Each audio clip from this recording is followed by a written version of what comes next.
Other journalists use phrases like "some people say" or "officials say" when they're trying to insert anonymously information in a story that sort of advances the storyline. Fox does it in a different way.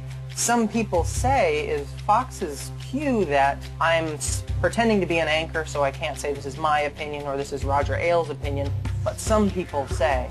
Some people say that'd be a pretty good choice.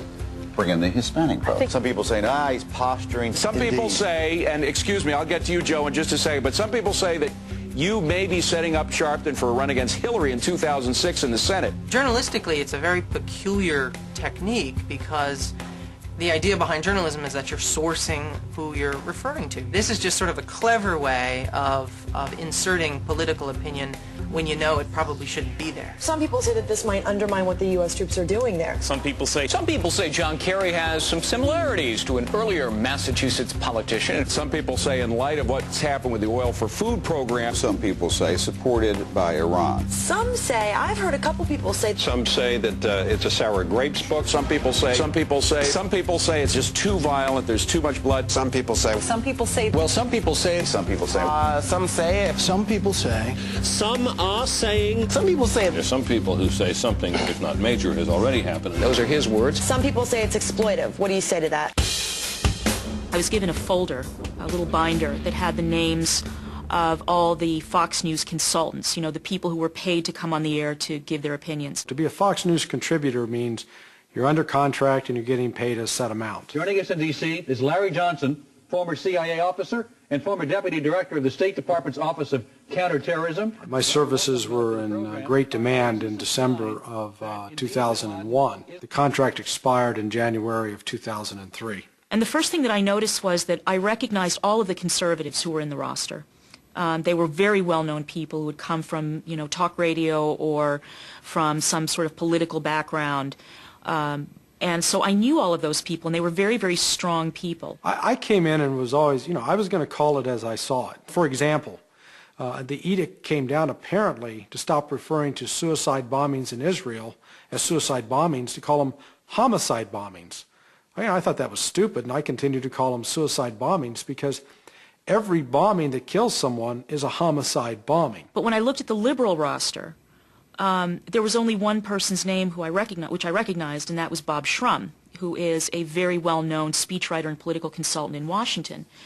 The other ones, though, were people I'd never heard of. My entire background was in politics and political journalism, so I knew pretty much all the players in D.C., and I'd never heard of these people. The question came up about the ability of the United States to fight two wars simultaneously. Going into Iraq is going to divert resources and attention that should be focused on al-Qaeda. And Sean Hannity, being the right-wing cheerleader that he is, was just, incensed that I had the temerity to suggest that we couldn't. We do have the ability and the resources we're able to walk and chew gum. We can handle the situation in Iraq, and we can still finish the job of protecting against al-Qaeda and another attack. What happens is when the resources end up getting diverted, and particularly the airlift assets required... Facts don't seem to have any effect upon him. What was unusual is it was after that appearance that even though I was under contract to Fox for another 8 weeks roughly, they stopped using me.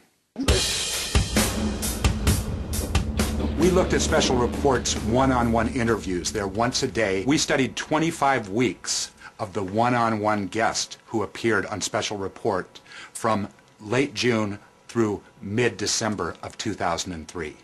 Republicans appeared 5 times as often as Democrats on one-on-one newsmaker interviews. That means that Republicans made up 83% of the partisan guests, while Democrats made up just 17%.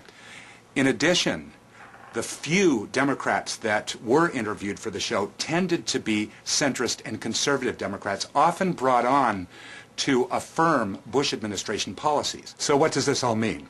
Well, if Fox were the bastion of fairness and balance that it claims to be, we'd see a lot more balance in this prominent interview segment on the network's most prestigious show.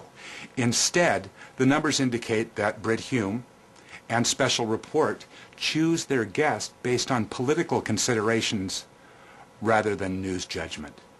That's here on the Fox News Channel, the network America trusts for fair and balanced news.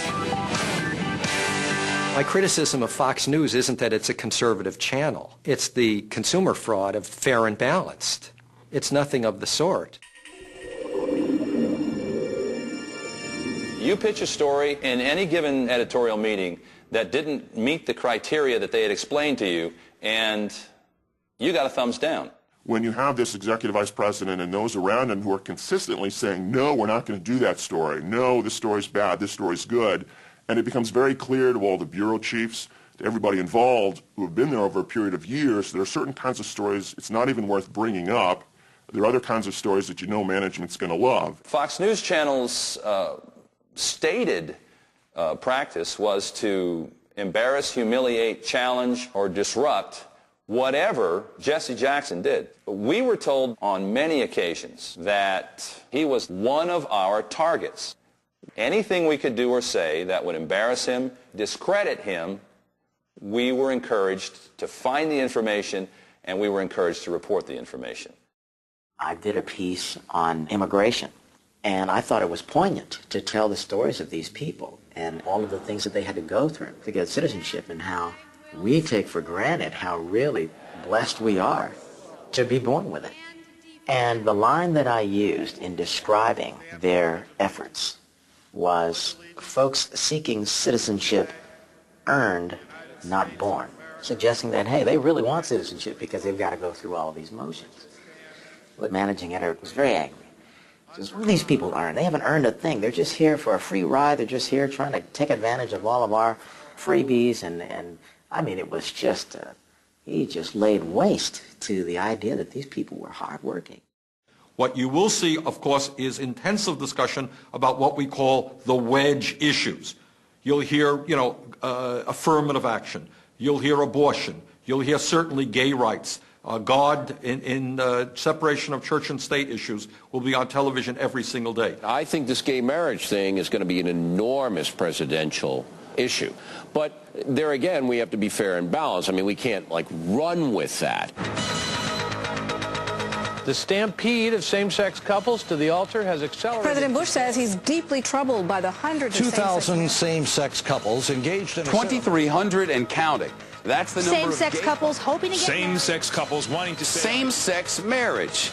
Their job, which is what the right-wing Republicans want to do, is to divide America up, ignore the important economic, healthcare, environmental issues, and they do that extremely successfully. They did start up on gay marriage, but I think that they got sort of blindsided. They all of a sudden couldn't show the usual footage they used to show, because they used to love to show the footage, of course, the parades and the black leather and, the drag queens. Then they had, very kind of normal-looking, dumpy, middle-aged couples getting married and smooching on the steps of City Hall. So I've noticed a certain kind of zest going out of the gay marriage thing, but the opposite, where they've picked up the slack, is on anything to do with religion, anything to do with the Ten Commandments, anything to do with God. Why is Jesus so popular right now? Well, I think it depends on who you talk to. I think a lot of people would say that one of the reasons that he's very popular is that Mel Gibson's movie has come out. George W. Bush, because of all this, he wants to see it, and I'm sure they will set up a special screening there at the White House. Oh, sure. Well, he's a devout Christian. Right. Apparently he prays daily. Do they think it's about just a movie, just entertainment, or do they think that there's really something bigger at work? Well, I think they think that there's something bigger at work. September 11th threatened people, and people looked to Jesus for comfort. But number two, a line was drawn around the world between two kinds of religions, two kinds of societies. Freedom is not this country's gift to the world. Freedom is the Almighty's gift to every man and woman in this world. Boy, couldn't you just see the elite media tremble over that one? The president knows evoking the deity will anger the secular media. He doesn't care. Talking points applauded. They're going to push God very, very hard, particularly going up into Bush's reelection. All of us working together can change America one soul at a time. The Christian fundamentalist movement is one that believes in we're right, you're wrong, no matter what. And I saw a lot of that at Fox. We're right, you're wrong, no matter what.